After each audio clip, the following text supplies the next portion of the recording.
just so you know, after the reading, you will of course have an opportunity to speak with the writers, speak with the authors about their work, about their craft, and give them kudos on a great job, and by all of which I mean buy all of their books. Everybody repeat with me, buy all of their books. Buy all of their books. Buy all of Malvern's books.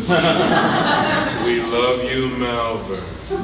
The hypnosis thing, I always fell asleep during that class, I'm sorry. Ladies and gentlemen, this next reader has a BA in English Literature from the University of Texas at Austin and an MFA in Poetry from New England College.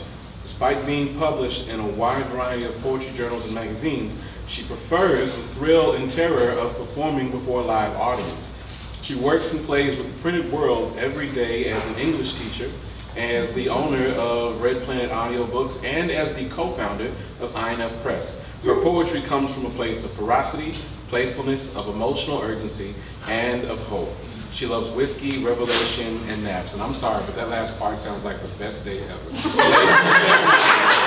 any further ado, please put your hands together for Miss Jenna Martin.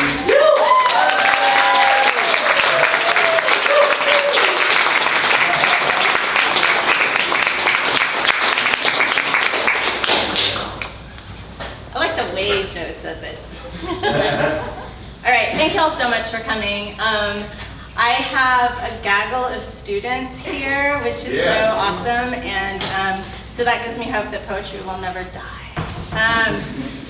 However, I am not reading a particular poem because I thought better of it. So y'all can listen to it some other time, the rest of you.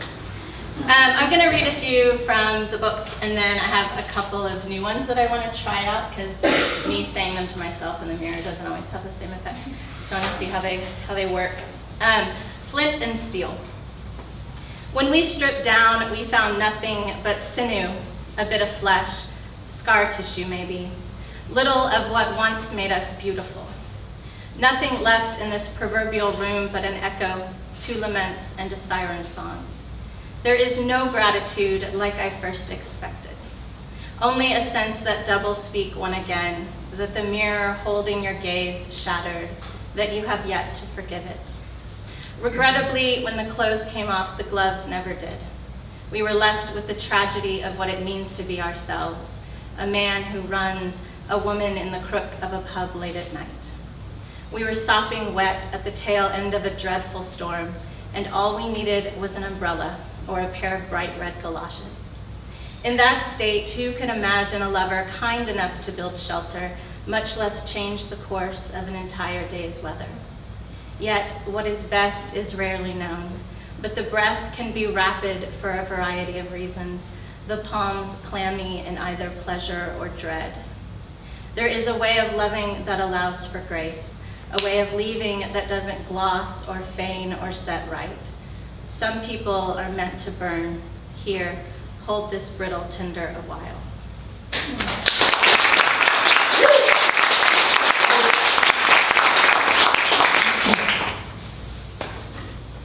I like this poem a lot, and I hated dating this person. All right, so I got something out of it. When asked what I saw in him, it was the brash, cagey swagger and incessant stare that dripped first honey, then consequence from his "you're the woman for me" tongue. It was the 3-month holiday I took to his modest bedroom without a valid passport. Grieving, starfish in an upturned palm, Shangri-La in another. I was too monstrous at night, far too small each morning. Separated at birth, he and I, each feral, wretched, tremulous, fracturing the other's tender bones. I became some other thing, mud and mineral and early stirring in bright clay bowls by the fire. I became the heat itself, the magic too vaporous and ancient. Yet the incantations could not protect us here in bars so dimly lit I had to squint to see him. But mainly it was the particular way he spat, "I love you" in my face, threw it, like curveball, like fishing line, like insult. Caught it like I did.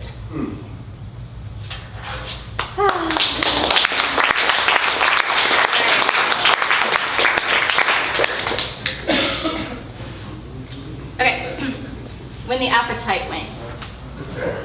And when the appetite wanes, left scattered at her bare feet are smaller pleasures, sharing a meal with a man who suddenly becomes important, wandering a city street, recalling her first taste of tequila, a simple object representing hope, a poem about the history of red. It takes practice to live on top of regrown bones and reshaped flesh. She's come to inhabit the shifting, nuanced, anticipatory, a low octave. Where exactly do I stand no longer resides in her thoughts. A much larger assertion applies here. Your wildness just may save you. All right. So I write a lot about what it means to write poetry, so it's weird, and it's very much in my head. But someone asked me to explain exactly how I wrote poetry, so of course I wrote a poem about it. It's very annoying. Poems, like conversations, are located in the body. The sharpness of the consonant reveals the wolf and her fangs, as well as scraps of sinew of blood on bone. Tear it apart, that's one impulse. Destroy the hard T of tonight and touch and continent. Poems, like people, are often buried under loyalties, to cadence and in rhyme to a decade-long lover. Kill the sentiment, that's another one. Bludgeon with hammer and forgetfulness. I belong to no one, only sometimes wish I did. But poems like me can't let you in, can't show you who they are without a kind of annihilation. Are you asking me to kill you? We want to know that mysterious other, want help in navigating the blundering dusk, need to feel the beat of a wholly unique human heart. But loneliness, like poems, is the salve on the wound. It's what drapes the body with a gorgeous lack of indifference. Please tell me what a poem can do that I can't. Tell me how I can be memorized and repeated, read and scanned. I am ashamed of the shapeliness of my vowels, how they sound different before various letters. Yet poems, like confessions, are all that I have. I love you. It's what the poem wants to say, but doesn't. The poem isn't a whore. She doesn't want your parted lips upon hers. Instead, the poem slashes through the silent P and K, is motivated by the art of it. I see how you fondle each other in your own rooms, how you crook finger and provoke, how you get what you want while I sit on the other side of the door, fists in pockets and wait. And the poem sees too.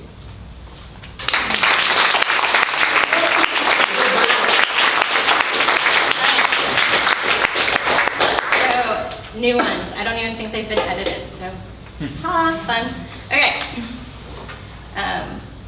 So this one was kind of cool because I dream very vividly. So those of you who know me know that I always have a dream story, and they just keep getting more and more vivid. And this one, when I woke up from this dream, it was like my entire 3 years of high school. Sorry guys. But 3 years of high school was just in my face, and it was amazing, and so I wrote it down. What waking proves. I had no idea the vastness of your gaze on my shoulder blade that morning. You looked at me the way I now look at my children, in horror of the possibility of flooding. You have never really taken hold of me. Each night that we spent with my head on your chest was practice, a way of trying on our simple bodies. And when dreaming about you last night, I recalled the comfort of your thighs still underneath me, like a buoy in that same deplorable storm. The waking only proved I have always made the kind of mistakes the body feels, a void, a panic, a naked regret. All day I've carried around the memory of us, your solid ground, my bird in perpetual flight.